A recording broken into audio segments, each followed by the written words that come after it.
Leading off our discussion about all of this tonight are Ruth Marcus. She's the deputy editorial page editor and columnist at the Washington Post. She covered the Clinton impeachment for the Post. This is her second impeachment to cover as a journalist. She is an MSNBC contributor.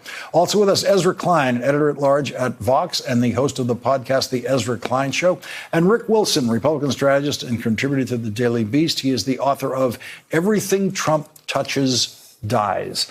And Ezra, I want to start with you on a point in the middle of what I just said, which is a subpoena to OMB, to the Office of Management and Budget, about holding back the military aid to Ukraine while the president was trying to put this pressure on. That's where the real facts of this story might be, in that subpoena. Yes, there's a ton in that potential subpoena. But the thing that frustrates me about the story is really, it's a frustrating story. We keep pretending there's something important that we don't know. And I'm not saying there's nothing we would like to know. But like the whistleblower, right? We now have a first-hand whistleblower. Yeah. Is he more first-hand than the White House, which released the call record of Donald Trump's call in which he did everything the whistleblower initially said that he did?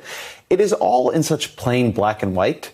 It isn't that I'm not excited to know what we find in the OMB subpoena. It isn't that I'm not excited to see all the wrongdoing that is going to come out in all this.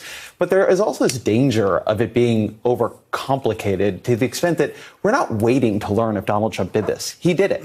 He did it. The White House admitted he did it. He then tried to do it on national television. And the question is, what will Republicans in the Senate do about it? Yeah, that is a good point. And Ruth, it seems that the only thing that the fruits of these subpoenas could add is somewhere in the Defense Department, in an email, it actually says, we're doing this because the president is holding it up because he wants Joe Biden investigated. That's the most you could possibly hope for, because we know that this was withheld, that the word went to OMB and to the Defense Department to withhold this aid. So as Ezra points out, one of the strange things about this investigation that we're covering is that it began with the smoking gun. It did start with the smoking gun, but the reality is that there's still more smoke to come out from the gun. So that the Taylor testimony, the Sondland testimony, the testimony that we're going to get from the ambassador, the returns on these subpoenas, because Ezra may be convinced that we're already there. I may be convinced that we're already there, but people like Senator Portman are not convinced that we're already there, and many of his colleagues. So we need to we need to get the information that will help break that very thin ice that I think the president is on with Senate Republicans.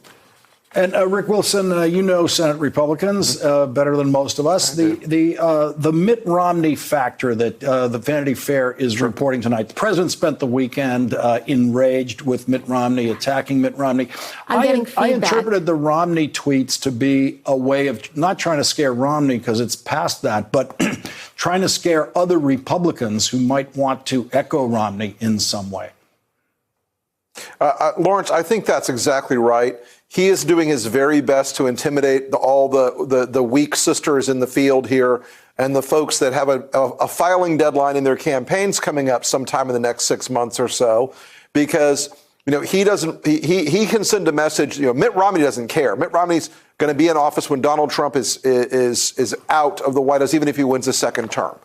But these guys that have a filing deadline next year, they don't want a primary. They don't want some Donald Trump to say, we got to endorse clown shoe whatever, who's my kind of Republican, and ended up with Lindsey Graham or whoever else losing their seat because of it. That's why he's hitting at Romney and splashing over on these other guys, trying to intimidate them. But what I'm hearing from staff in the Senate and from members, there is a great degree of nervousness that he's skated way too close to the edge for way too long. Weirdly, the Kurdistan issue seems like it has angered more of them than almost any other law-breaking illegality or insanity the man is engaged in. But you know what? At this point, we take what we can get. Ezra, about that, this is not the time for Donald Trump to be shaking in any way his relationship with Senate Republicans. Yeah, I think that's actually a crucial point, the Kurdistan issue. So there's a deal that has been made with Donald Trump by Senate Republicans, and it has two prongs, right? One is that he doesn't turn on them directly, and that's what Rick was talking about. But the other is that he gets to be Donald Trump over here, doing his crazy things, being protected by Senate Republicans, but he gives them the things they really want. He cuts taxes on rich people. He follows a foreign policy that they find largely, if not entirely, defensible. Lindsey Graham, for instance, has been relatively upfront in things like a New York Times interview and others that he's become effectively a public Trump sycophant in order to have influence with the president for the things that he cares about, like Kurdistan. So when Donald Trump betrays him on Kurdistan, it throws the entire rest of the question of the bargain into upheaval. Now, whether or not any of them will actually move on this, I think is a great question. To what Ruth was talking about, I think the ultimate question with Senate Republicans is, are people like Rob Portman convincible? Or have they just decided to ride this out? There's a great line in a Washington Post story. The Republicans are trying to not make any sudden moves. Right. And that has been their entire approach through the entire Trump presidency. And I would like to see it changed, but I think the only way is if Donald Trump begins betraying them much more often on things like Kurdistan. And Ruth, Mitch McConnell was out there last week advertising, online advertising about impeachment, saying he's the one who's going to be able to stop it. The way you stop impeachment is with me, Mitch McConnell, as the Republican leader of the Senate. But the problem for Donald Trump tonight is that most Republicans in the Senate have said nothing about this. They've said nothing about his asking China to investigate the Bidens. They've said nothing really about his asking Ukraine to investigate the Bidens. What he would want to hear is 30 Republicans in the Senate who sound like Lindsey Graham right now, but that's not what you have. Saying witch hunt, witch hunt, witch hunt. No, there's the kind of blunt Rubio caucus in the Senate, which are saying, oh, it was just a joke. And then there's the Portman caucus of one right now, but there'll probably be more saying this is serious, but it doesn't rise to the level of impeachable offense. And then there's Senator Romney on his own. I would say keep an eye on people like Lamar Alexander, who's retiring, but is very, very well respected by his colleagues. Senator Richard Burr, the chairman of the Intelligence Committee, of folks like that. And that's why new facts are really important, as I was saying, even if they ratify what some of us already believe. If they start to crack, others will quickly follow. I think that there's a number of Republican senators up for re-election this year who are already in very marginal states and know that this is just trouble for them. And Ezra, tomorrow we have Ambassador Sondland testifying under oath in a deposition. So here's the Trump presidency tomorrow, depending on the under oath testimony of a rich guy who very literally bought his ambassadorship. He originally was going to try to buy one through the Bush for President campaign. When that didn't work out, he eventually switched over to Trump, $1 million to the inauguration committee, and there you go. This guy has never been in a situation like he's going to face tomorrow. There's a lot that Donald Trump has riding on this tomorrow. Can you imagine being a rich guy who spent $1 million to buy an ambassadorship to the EU, and what you got for your money, what you actually ended up buying, was the opportunity to ringlead a Keystone Cops-like operation to dig up dirt on Joe Biden in Ukraine that is now getting you dragged? I mean, everybody who touches Trump ends up so infected by the contact. Nobody comes through it unscathed. And just like, this has to be the worst investment anybody has ever made, not just on Sondland's part, but also on Trump's. You give this kind of responsibility to people who don't know what they're doing, and this is the kind of outcome you get.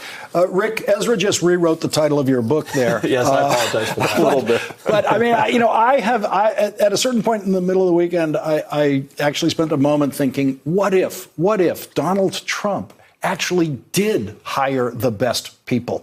Where would they be if he actually appointed all of the best people to all of these federal offices in the White House? This would be a very different place. But in fact, he went as far as you could go in the opposite direction of the best people, and those people have delivered him to this place. You know, it's the old business cliche, Lawrence. A's hire B's and B's hire C's. And Donald Trump hires people that he rounded up from behind the bus station after an all-night bender. These are not quality individuals who are doing this. These are guys who could stroke a check, but who can barely walk around, and speak the king's English. These are not bright people. It's like that. It's like the thing about the mob. These are not bright guys that got out of control. And Watergate, they're not bright guys, and it got out of control. There's just not a devious set of masterminds behind all this. There are occasionally guys with like a flicker of evil genius, like Steve Bannon or Stephen Miller, but for the most part, they are a bunch of clods, and it shows. And this guy tomorrow, he's going to probably spend more having to lawyer up on all this stuff than he did to buy the ambassadorship in the first place. It's kind of glorious. Rick Wilson, and it proves the title of your book once again. Rick Wilson, Ruth Marcus, thank you very much for joining us. Thanks for checking out our YouTube channel. Subscribe by clicking on the button below for more from The Last Word and the rest of MSNBC.